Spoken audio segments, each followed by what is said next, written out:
ಮೋಹದಿಂದ ಕೇಶಗಳ ರಾಶಿ ಹೆಣೆದೆ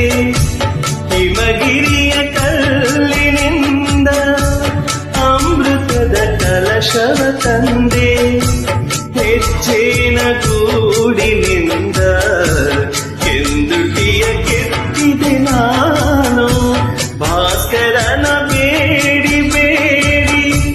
ಬಣ್ಣವನ್ನು ತುಂಬಿದೆ ನಾನು ಒಂದು ಸಕ್ಕರೆಯ ಮಂಡಿಯನ್ನು ಅಲ್ಲಿ ಇರಿಸಿ ನನ್ನ ಅಕ್ಕರೆಯ ಮುತ್ತುಗಳ ಜೊತೆ ಬೆರೆಸಿ ನಾನಂದರೆ ನಿಮಗೆ ಅರ್ಪಿಸಿ ನಿನ್ನ ಪಡೆದೆ